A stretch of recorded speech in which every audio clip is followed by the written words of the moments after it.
Hello everyone, my name is Abhilash Kumar Gupta.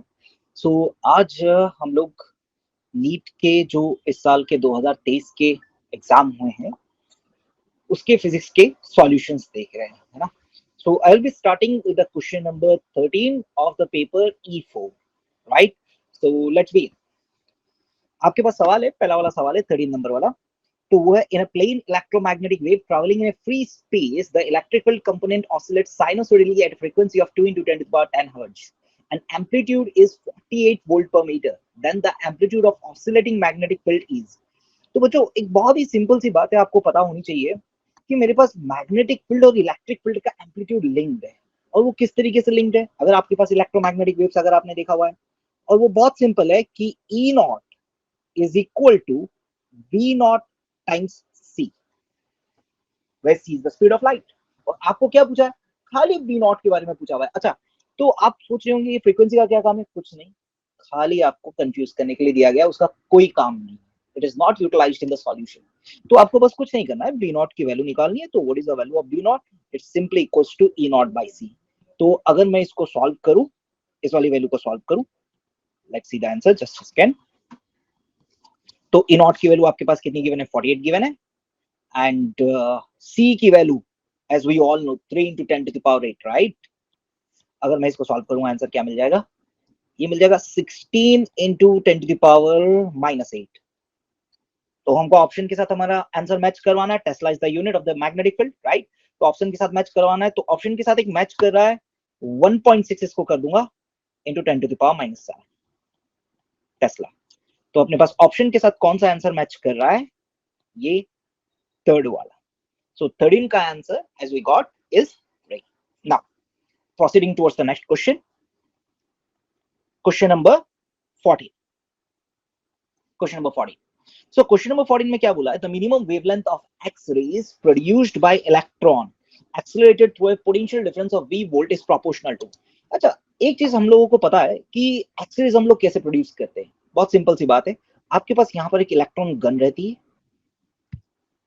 An electron gun is basically this electron gun is basically controlled by a potential source जो accelerate करवाएगा। एक potential source से accelerate करवाया जाता है। मान लो यहाँ पर एक पोटेंशियल वी लगाया गया इस तरीके से, और इलेक्ट्रॉन को क्या करवाने के लिए बोला, एक्सेलरेट करवाने के लिए बोला। एक इलेक्ट्रॉन फायर करेगा, और इलेक्ट्रॉन की स्पीड कौन कंट्रोल करता है, ये पोटेंशियल सोर्स।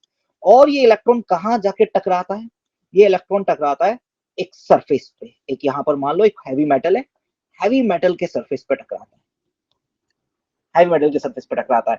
तो इलेक्ट्रॉन यहां से निकलता है, ये रहा अपना इलेक्ट्रॉन, इलेक्ट्रॉन को निकालते हैं, ये रहा इलेक्ट्रॉन। इलेक्ट्रॉन यहां पर एक काइनेटिक एनर्जी से निकलता है, एक पर्टिकुलर एनर्जी से निकलता है, काइनेटिक एनर्जी की, और इसी काइनेटिक एनर्जी से जाकर इसको टकराता है। अब सवाल ये है, क्या ये अपनी पूरी काइनेटिक एनर्जी दे देगा, नहीं, कभी नहीं देता। सारी काइनेटिक एनर्जी दे ऐसा जरूरी नहीं है, पर क्योंकि ये मिनिमम वेवलेंथ बोला है, तो मैं एक ऐसे कंक्लूजन पे जा सकता हूं कि अगर इलेक्ट्रॉन ने अपनी पूरी काइनेटिक एनर्जी दे दी, अगर इलेक्ट्रॉन ने अपनी पूरी काइनेटिक एनर्जी कन्वर्ट कर दी, तो आपको पता है एट द क्वांटम लेवल, आपको एक बात बहुत अच्छे से पता है एट द क्वांटम लेवल कि सारी एनर्जी किस में कन्वर्ट हो जाती है, सारी एनर्जी किस में कन्वर्ट हो जाती है, फोटोन में कन्वर्ट हो जाती है एट द क्वांटम लेवल। तो आप यहां पर बहुत आराम से लिख सकते हैं, जो सारी की सारी काइनेटिक एनर्जी है वो किस में कन्वर्ट होगी, फोटोन की एनर्जी में कन्वर्ट होगी, which is given by the formula hc/λ। अब k की वैल्यू क्या है या काइनेटिक एनर्जी की वैल्यू क्या है, ऑब्वियस सी बात है, एक्सेलरेट करके निकला है, तो k की वैल्यू क्या है, e टाइम्स v है। ये हम लोगों ने पढ़ा है, एक इलेक्ट्रॉन गन की से जब एक इलेक्ट्रॉन निकलता है तो उसकी काइनेटिक एनर्जी की वैल्यू क्या हो जाएगी, ev हो जाएगी। तो अगर वो ev के साथ बरोबर है, ये वेवलेंथ है ऑफ द फोटोन, और वो फोटोन कोई नहीं, एक्सरे का फोटोन होता है। ये आपके पास यहाँ स्ट्राइक करेगा और डिसलेट करेगा, और जो वेवलेंथ निकलेगी, जो फोटोन निकलेगा, वो एक्सरे का फोटोन होगा। तो यहाँ पर मैं सिंपल आंसर लिख सकता हूँ, ev must be is equal to hc/λ। तो यहाँ से लैम्बडा की वैल्यू आपके पास क्या हो गई, hc/ev। और यहाँ से आपको दिखाई दे रहा है lambda is inversely proportional to v। तो यहाँ पर अपने सॉल्यूशन में से कौन सा आंसर सही है, option right. Now proceeding towards next question, question number 15. Now the error in the measurement which arise due to unpredictable fluctuations in temperature and voltage supply are। अच्छा, तो हम लोगों ने टाइप्स ऑफ एरर पढ़ी हुई है। और इंस्ट्रूमेंटल एरर क्या होती है, जो लिस्ट काउंट एरर होती है, या आपके पास बेसिकली क्या होती है, जीरो एरर होती है। This are the instrumental errors. Basically instrumental error क्या, इंस्ट्रूमेंट खराब है। जनरली हम लोग इसको कौन से एरर में बात करते हैं, जीरो एरर में बात करते हैं, उसका जीरो सही से कोइंसाइड नहीं हुआ है। पर्सनल एरर्स क्या होती है, पर्सनल एरर्स का मतलब आपको मेजरमेंट करना ही नहीं आता, या तो आपको पता ही नहीं कि सही मेजरमेंट क्या होता है, या आप वहां पर कोई भी रीडिंग ले रहे हो, कोई भी मेजरमेंट ले रहे हो, एक गलत तरीके से फॉलो कर रहे हो। जैसे आपको पता है कि हम जब देखते हैं कि लोअर मिनिस्कस देखते हैं और एकदम उसके स्ट्रेट लाइन में देखते हैं। लिस्ट काउंट एरर क्या होती है, every instrument which has a list count has a list count error. जैसे लिस्ट काउंट एरर क्या होती है, अगर हम इस बात को समझे, लिस्ट काउंट एरर हम किसको बोलेंगे। फॉर एग्जाम्पल मेरे पास यहाँ पर एक स्केल है, एक स्केल बनाते हैं, right, this is a scale, और इस स्केल में मैं मेजरमेंट लेता हूं। मान लो ऐसा कुछ लिया,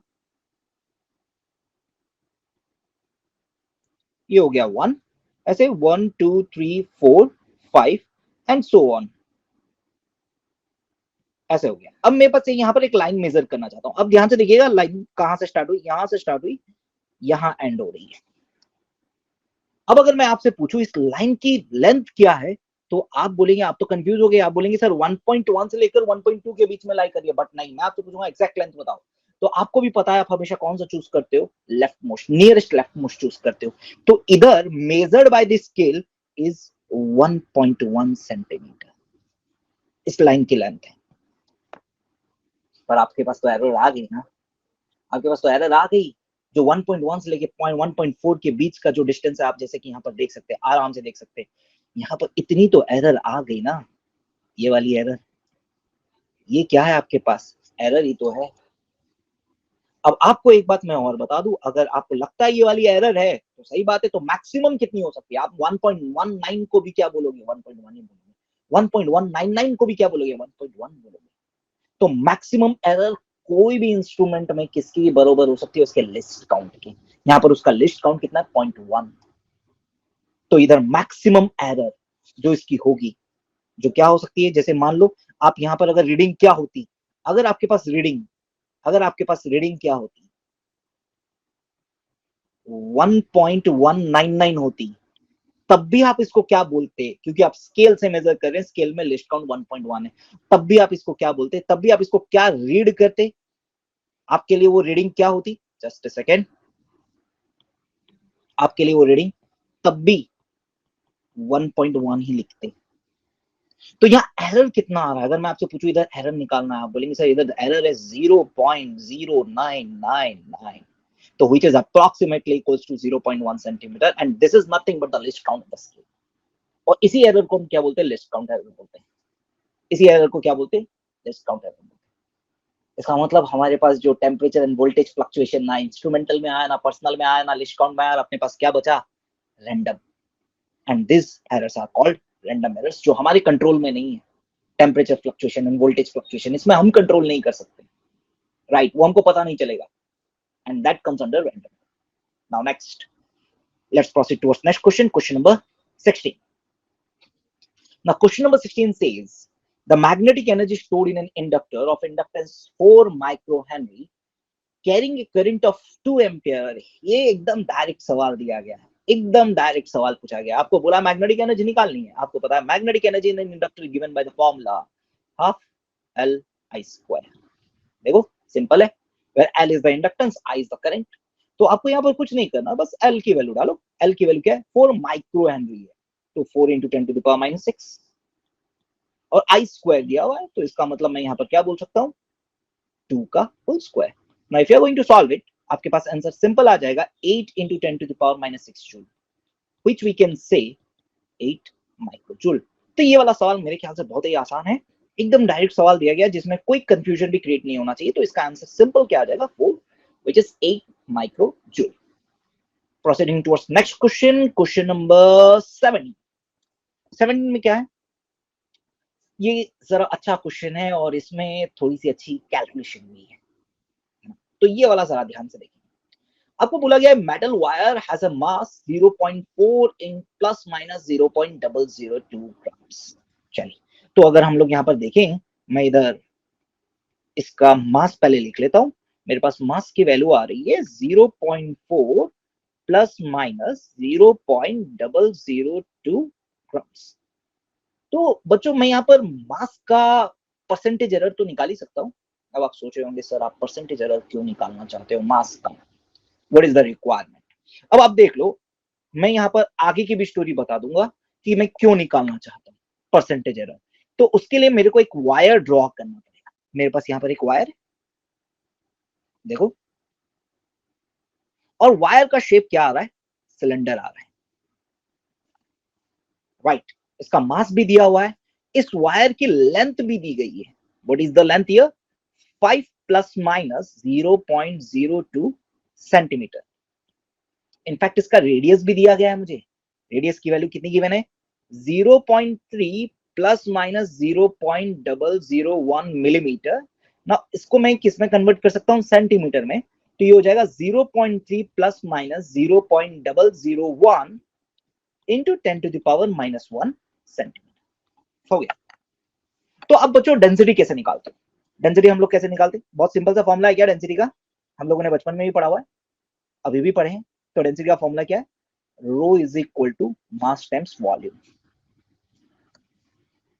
और ये वायर की वॉल्यूम कैसे निकालते हो, वॉल्यूम आपके पास बहुत सिंपल आती है, पाई आर स्क्वायर एच, और यहां पर लेंथ है तो पाई आर स्क्वायर एल लिखूंगा। Right now you want to calculate percentage, maximum possible percentage change in density. तो अगर हम लोगों ने एरर्स अच्छे से पढ़ी है तो वहां पर आपको ये बात बताया गया है कि यहाँ पर पाई तो एक कांस्टेंट है, पाई में कोई एरर नहीं आएगा। कांस्टेंट में क्या है, कांस्टेंट को कोई मेजर करता है, कांस्टेंट तो कांस्टेंट है, उसका तो कोई एरर नहीं। तो अगर मैं एरर डेल्टा रो बाय रो बोलूंगा तो मास को मैंने मेजर किया तो मास में एरर आएगा। अच्छा अब यहां पर लग रहा होगा, जस्ट अ सेकेंड, हाँ जस्ट अ सेकेंड, यहाँ पर लग रहा होगा आर तो सर नीचे इधर माइनस साइन लगाओगे, नहीं, मुझे सवाल पूछा गया है, यहाँ पर देखेंगे maximum possible percentage error. Maximum निकालूंगा तो मैं माइनस साइन नहीं लगाऊंगा, मैं क्या लगाऊंगा इधर, plus, plus 2 times of delta R by R, और साथ में यहां पर भी माइनस नहीं लगाऊंगा, प्लस लगाऊंगा डेल्टा एल बाई एन। और अगर मैं परसेंटेज एरर निकालना चाहता हूं तो सब में 100 मल्टीप्लाई कर दूंगा, और सब में 100 मल्टीप्लाई कर दूंगा तो मेरे पास क्या आ जाएगा, percentage error in density is equal to percentage error in mass plus 2 times of percentage error in radius plus percentage error in length। ऐसे ही आएगी। अब मैं यहां पर कुछ नहीं कर रहा हूं, वैल्यूज पुट करूंगा। अब उससे पहले आप बोलेंगे सर कहां से वैल्यूज पुट करोगे, इसीलिए तो मैं स्टार्टिंग में इंक्लाइन था परसेंटेज एरर इन मास निकालने की। तो चलो हम लोग अभी निकाल सकते हैं, स्टार्टिंग में नहीं निकाले तो क्या हुआ, अभी निकाल लेंगे। तो अगर मैं परसेंटेज एरर इन मास निकालना चाहूं तो वो कैसे आएगा, बहुत सिंपल है, delta M by M into 100, मतलब error in M by true value of M into 100। तो डेल्टा एम की वैल्यू क्या है आपके पास, 0.002, ट्रू वैल्यू ऑफ एम क्या है, 0.4। ये एम को मतलब टोटल मास मत समझिएगा, ये ट्रू वैल्यू हम यहाँ पर लिखेंगे, राइट। तो ट्रू वैल्यू ऑफ एम की वैल्यू क्या है, 0.4, और इंटू 100 करूंगा। जब ऐसा हो जाएगा आप यहां पर चेक कर सकते हैं, इसकी वैल्यू आ जाएगी आपके पास 0.00 है, 000 लिख दिया गया, तो 002। तो इसकी वैल्यू आपके पास क्या आ जाएगी, 0.2 बाई 0.4। तो कितना परसेंटेज एरर है, मेरे ख्याल से 0.5 का परसेंटेज एरर है मास में। उसी प्रकार से हम परसेंटेज एरर किसका निकालेंगे, रेडियस का निकालेंगे, डेल्टा आर। डेल्टा आर में देखेंगे वैल्यूज क्या गिवन है आपके पास, 0.3 और 0.001, कोई इशू नहीं। तो 0.001 same formula, delta R by R into 100, तो 0.001 डिवाइड बाई 0.3 इंटू 100।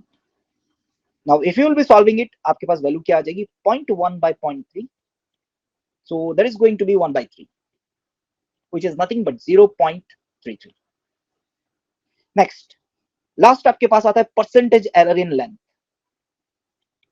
लेंथ का डेटा क्या है आपके पास, 0.02 और 5, तो आप यहां पर आराम से देख सकते हैं 0.02 डिवाइडेड बाय 5 इंटू 100।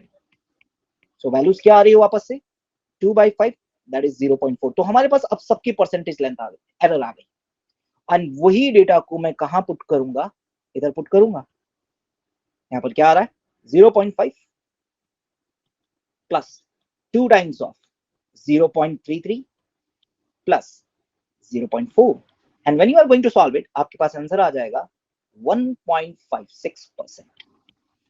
तो अपने पास यहाँ पर अप्रोक्सीमेटेड आंसर है, एग्जैक्ट आंसर तो नहीं है, approximated answer and approximated answer is 1.6%, right.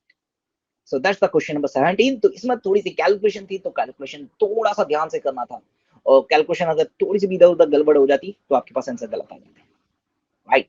Now let me proceed towards the next question, question number 18। 18 में given है the work function of cesium, potassium and sodium are 2.14 electron volt, 2.30 electron volt, 2.75 electron volt respectively. If incident electromagnetic radiation has an incident energy of 2.20 electron volt, each of this photosensitive surface may emit photoelectrons. So class आपको ये बात तो पता है कि अगर आपके पास photo electrons तभी एमिट होंगे मेटल सरफेस से जब energy of the incident radiation is greater than work function, मतलब for photoelectric emission, photoelectric emission requirement क्या है photoelectric emission का? energy of incident radiation या energy of photons must be greater than या equal to बोल दो work function, तभी emission होगा, अदरवाइज एमिशन नहीं होगा। तो अगर आप यहाँ सवाल देखें, सवाल में कुछ था ही नहीं, एकदम सिंपल डायरेक्ट सवाल था। आप यहाँ पर देख लो, रेडिएशन हमारे पास एनर्जी ऑफ फोटोन क्या है 2.20, एनर्जी ऑफ फोटोन सीधी दे दी गई है, कैलकुलेशन के लिए भी नहीं दिया गया, सीधा दे दिया 2.20 इलेक्ट्रॉन वोल्ट दे दिया गया। अब 2.20 इलेक्ट्रॉन वोल्ट उसी को ही तो इजेक्ट करवा पाएगा जिसका वर्क फंक्शन उससे छोटा हो, जिसका वर्क फंक्शन 2.2 से छोटा हो, और मेरे पास तीन ऑप्शन है 2.14, 2.3 एंड 2.75। तो ऑब्वियस सी बात है ये जो वर्क फंक्शन आप देख रहे हैं, ये वाला वर्क फंक्शन, इसी वर्क फंक्शन में क्या होगा, फोटोन एमिट हो सकता है या फोटो इलेक्ट्रिक एमिशन हो सकता है, बाकी में तो नहीं हो सकता। 2.2 तो ज्यादा है 2.2 से, 2.75 तो ज्यादा है। इसका मतलब 2.14 जिसका वर्क फंक्शन है वही फोटो इलेक्ट्रिक एमिशन दिखाएगा और कोई नहीं दिखाएगा, और वो किसका है, सीजियम का है। तो आंसर आपके पास क्या आएगा, right. Now proceeding towards the next question, question number 19. 19 is a very direct question। बोला गया है let a wire be suspended from a ceiling। अच्छा सीलिंग, आप पहले यहाँ पर एक डायग्राम बना लेते हैं ताकि हमको समझ में आए एक्चुअली में क्या हो रहा है। अच्छा यहाँ पर एक सीलिंग है, सीलिंग के थ्रू एक वायर है, यहाँ पर इस प्रकार का वायर है, और वायर है तो मुझे समझना पड़ेगा सिलेंडर है, और सिलेंडर है तो मुझे समझना पड़ेगा उसका क्रॉस सेक्शन क्या होगा, वो आपको ही पता है सर्कल वाला होगा। और इस वायर से क्या लगाया गया, एक वेट W लगाया गया। चलो एक बॉक्स बना देते हैं, इधर लाइए, एक बॉक्स बना दी गई, तो इसका वेट क्या है W। अगर वेट W दे दिया गया और इसमें ये पूछा है longitudinal stress at any point on the cross sectional area, तो आप खुद देखिए वायर में मास नहीं है, अगर वायर में मास होता तो स्टोरी कुछ और होती, स्टोरी इतनी डायरेक्ट नहीं होती, वायर इज मासलेस। इसका मतलब आप खुद समझ के देखो, वायर को अगर मैं अलग से वायर का फ्री बॉडी डायग्राम बनाऊं या वायर को मैं अलग से बनाना चाहता हूं, तो इस वायर के दो एंड है, इस एंड पे भी टी लग रहा है, इस एंड पे भी क्या लग रहा है, टी ही लग रहा है, या वेट लग रहा है। मैं अगर टेंशन नहीं बोलना चाहता हूं, मैं क्या बोल दूं, वेट बोल दूं। इधर अगर वेट लग रहा है W, तो इधर जो टेंशन फोर्स लग रहा है या वॉल ने जो इसको खींचने वाला फोर्स लगा रहा है, this is force on wire by ceiling, इसकी वैल्यू भी क्या होनी चाहिए W। इनफैक्ट इस वायर में कोई भी पॉइंट उठा लो, फॉर एग्जांपल आपने यहां पर बोला किशन में यहां पर क्रॉस सेक्शन काट लेगा, क्रॉस सेक्शन काट लेगा, ठीक है आप काटो, मुझे कोई दिक्कत नहीं। और यहां पर भी मैं क्या किया, यहां पर एक छोटा सा क्रॉस सेक्शन हो जो काटा, और मैंने देखा नीचे W लग रहा है, नीचे वाले पार्ट में आपके पास क्या लग रहा है, W लग रहा है, यस। और ऊपर क्या लगेगा, टेंशन ही लगेगा। वायर के अंदर तो क्या होती है, टेंशन ही होती है, तो टेंशन ही लगेगा वायर के अंदर। लो टेंशन लगाओ, अभी टेंशन की वैल्यू किसके साथ बरोबर होगी, अब वायर तो मूव नहीं कर रहा, वायर तो रेस्ट में, टूट के कहीं जा नहीं रहा, तो टेंशन की वैल्यू किसके साथ होगी, W के साथ बरोबर होगी। मतलब पूरे वायर में हर एक पॉइंट पे फोर्स क्या है, सेम, और हर एक पॉइंट पे फोर्स सेम है, तो इसका मतलब हर एक पॉइंट पे स्ट्रेस भी क्या है, सेम। तो हर एक पॉइंट पे स्ट्रेस निकालने का तरीका क्या होता है, फोर्स अपॉन या लॉन्गिट्यूडनल स्ट्रेस निकालने का तरीका होता है perpendicular force upon cross sectional area. तो इधर फोर्स कितना लग रहा है W का, क्रॉस सेक्शनल एरिया A, तो इतना डायरेक्ट सवाल नीट ने इस बार पूछा था, बहुत easy. W right. Now proceeding towards the next question, question number 19। 19 वाला सवाल थोड़ा सा सोचने का है। एक 12 volt 60 watt lamp is connected to a secondary of a step down transformer whose primary is connected to AC means of 220 volt. ठीक है, अब पहले आपको ट्रांसफार्मर की एक प्रॉपर्टी पता होनी चाहिए। देखो ये है अपना ट्रांसफार्मर का सिंबल, राइट। और ये कनेक्टेड एक एसी से जो 220 वोल्ट का है। इस तरीके का ट्रांसफार्मर है। ये प्राइमरी हो गया, ये दूसरे साइड में मैंने सेकेंडरी बनाया है, और ये कनेक्टेड एक बल्ब से। अब ऑब्वियस ही बात है, अगर बल्ब को आप चाहते हो कि फ्यूज ना हो, अगर आप चाहते हैं कि बल्ब फ्यूज ना हो, तो बहुत सिंपल सी बात है, इस बल्ब के अक्रॉस पे वोल्टेज भी कितना होना चाहिए, 12 वोल्ट होना चाहिए। अदरवाइज ये बल्ब क्या हो जाएगा, फ्यूज हो जाएगा। और अगर बल्ब के अक्रॉस में 12 वोल्ट का वोल्टेज है, तो बल्ब में कितना पावर कंज्यूम हो रहा है, 60 वॉट का। तो ट्रांसफार्मर कभी पावर जनरेट नहीं करता, ट्रांसफर हमेशा पावर ट्रांसफर करता है। जितनी पावर इन हो रही है यहां पर, जितनी पावर इन हो रही है उतनी पावर यहां पर क्या हो रही है, आउट हो रही है। तो लेफ्ट साइड में जितनी पावर आउट हो रही है, लेफ्ट राइट साइड में, सॉरी लेफ्ट साइड में जितनी पावर इन हो रही है, राइट साइड में उतनी आउट हो रही है। तो मैं यहां पर बहुत सिंपल तरीका बोलूंगा, power in is equal to power out. अंदर कितनी पावर इन हो रही है, 220 वोल्ट इंटू आई। आउट कितनी हो रही है, सवाल में गिवन है 60। तो आई की वैल्यू आपके पास क्या हो जाएगी, 60/220। और अब आप इसका आंसर जब निकालेंगे, इसकी वैल्यू बहुत सिंपल आ जाएगी, 0.27 एम्पियर।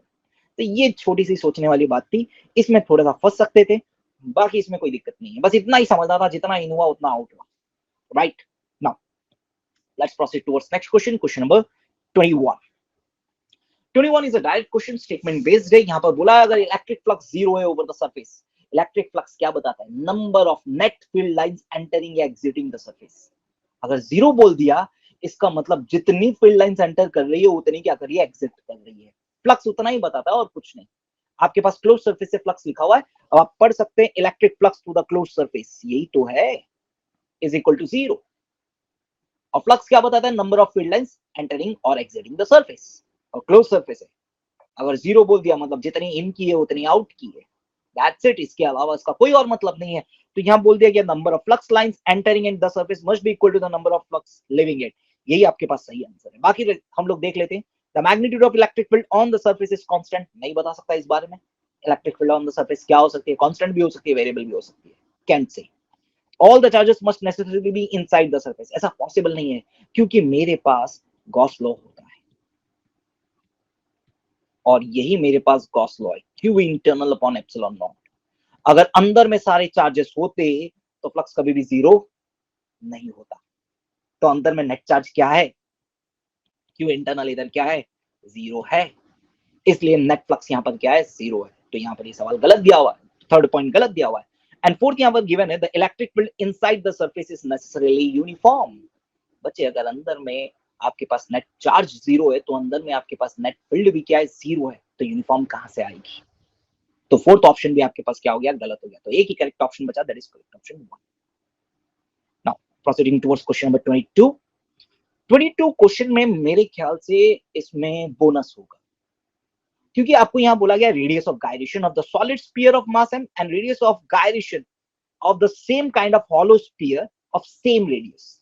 तो आपको एक बात पता है क्या, सॉलिड स्फीयर का रेडियस ऑफ गायरेशन अगर हम निकालते हैं, कैसे निकालते हैं, सॉलिड स्फीयर का मोमेंट ऑफ इनर्शिया क्या होता है आपके पास, 2/5 mr²। और रेडियस ऑफ गायरेशन निकालते हैं, कैसे लिखते हैं उसको, mk²।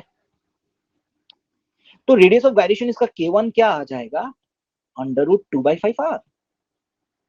अब आपके पास हॉलो स्फीयर है, हॉलो स्फीयर के लिए भी आप यहां पर क्या बोलेंगे, हॉलो स्फीयर के लिए 2/3 mr², sorry it's mr², which is equal to mk2²। अब यहां से अगर आप k2 निकालते हैं, तो k2 की वैल्यू आपके पास क्या आ जाती है, 2/3 √ into r। So right now you want to calculate ratio, आपको रेशियो चाहिए किस किस का, k1 और k2 का। अगर आप यहां ध्यान से देखें, k1/k2 का रेशियो अगर आप इन दोनों को डिवाइड करें, तो आपके पास आंसर क्या आ रहा, √3/5। और यहां कोई भी ऑप्शन में अंडर रूट नहीं, इस वजह से ये ऑप्शन, ये क्वेश्चन बोनस होना चाहिए। और अगर किसने भी मारा है तो नियरेस्ट या क्लोजेस्ट आंसर, कोई अगर बोल दिया होगा ठीक है सर हमने मारा है, तो इसका आंसर क्या मार सकते हो, 3:5 मार सकते हो। ये सही, इसको टिक कर सकते हो। ना proceeding to next question, question number 23। ये डायरेक्ट सवाल, इसमें आपके पास यहाँ पर भी बच्चे फंस सकते हैं, मैं आपको दिखाऊंगा कहां पर फंसेंगे, यहाँ पर आप कहां फंस सकते हो वो भी दिखाऊंगा। यहाँ पर गिवन एक कार्नोट साइकिल की एफिशिएंसी 50% दे दी गई है। अच्छा, एफिशिएंसी ऑफ कार्नोट साइकिल का फॉर्मूला है हमारे पास डायरेक्ट है, 1 minus temperature of sink by temperature of source, यही है। तो एफिशिएंसी आपके पास 50% दे दी गई है, 50% का मतलब 0.5 is equal to 1 minus temperature of sink. अच्छा, अब सोर्स का टेम्परेचर 327 डिग्री सेल्सियस, यहाँ सारे के सारे बच्चे यही गलती करेंगे कि उसको 327 लिख कर आ जाएंगे और गलती हो जाएगा, जबकि 327 लिखना ही नहीं है क्योंकि वो डिग्री सेल्सियस में, टेम्परेचर को हम एसआई यूनिट में लिखेंगे, that is kelvin. 327 plus 273। So when you are going to solve it, आपके पास 0.5 is equal to 1 minus T sink by 600 हो जाएगा, एंड फाइनल आंसर आपके पास T sink का आ जाएगा, T sink is equal to 300 kelvin. तो 300 kelvin आपके पास हो गया।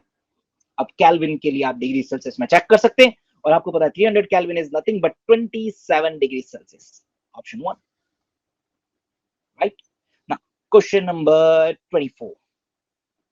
24 आपके पास स्टेटमेंट टाइप क्वेश्चन है, काफी डिफिकल्ट भी नहीं। Photovoltaic devices can convert optical radiation into electricity, सही बात। Photovoltaic solar cell, you can use this photovoltaic device, मतलब इसका एग्जांपल अगर आप बोलोगे तो आपके पास कौन सा फोटोवोल्टाइक डिवाइस है जो ऑप्टिकल रेडिएशन को इसमें इलेक्ट्रिसिटी में कन्वर्ट करता है, सोलर सेल, राइट। एंड आपके पास यहाँ पर क्या, zener diode is designed to operate under reverse bias in breakdown region, ये भी सही बात है। जेनर डायोड आपके पास कैसे काम करता है, voltage regulator, as a voltage regulator. और अगर ऐसे काम करता है बच्चे तो ऑब्वियस ही बात है कि दोनों स्टेटमेंट अपने पास सही है, राइट। और आपके पास इसका करेक्ट ऑप्शन क्या हो जाएगा, option 1 is correct, statement 1 is correct and statement 2 is correct. तो आपके पास ऑप्शन कौन सा करेक्ट हो जाएगा, 1। नेक्स्ट क्वेश्चन नंबर 25, ये भी एक स्टेटमेंट टाइप क्वेश्चन है। इस बार नीट ने काफी स्टेटमेंट टाइप क्वेश्चन दिए, तो अच्छा है, आप अच्छा स्कोर कर सकते हैं। स्टेटमेंट टाइप क्वेश्चन है। So for Young's double slit experiment, two statements are given below, right? If the screen is moved away from the plane slits, angular separation of the fringe remains constant. अच्छा, एक बार हम लोग angular separation देख लेते हैं अपने पास कितना आता है। तो अगर आपको पता हो, हमारे पास एंगुलर सेपरेशन थीटा या delta theta is equal to lambda upon D आता है, इज द एंगुलर सेपरेशन। ये सिर्फ दो ही फैक्टर के ऊपर डिपेंड करता है, एक आपके पास डिपेंड करता है वेवलेंथ के ऊपर और एक डिपेंड करता है स्लिट विड्थ, मतलब आपके पास डिस्टेंस बिटवीन टू स्लिट्स, उसके ऊपर डिपेंड करता है। तो यहां पर अगर आपके पास लैम्बडा बाई डी आ गया तो ऑब्वियस सी बात है, ये बोल दिया एंगुलर सेपरेशन रिमेंस कांस्टेंट, सही बात है। कैपिटल डी आप जितना भी दूर लेकर जाओ, कैपिटल डी के ऊपर क्या डिपेंड कर रहा है, नहीं कर रहा है। Second statement, if the monochromatic source is replaced by another monochromatic source of larger wavelength, the angular separation fringes decrease, तो गलत बात है। यहां पर आपको गिवन है delta theta is directly proportional to lambda, मतलब अगर आपके पास लैम्बडा इंक्रीज करेगा तो डेल्टा थीटा क्या करेगा, इंक्रीज करेगा।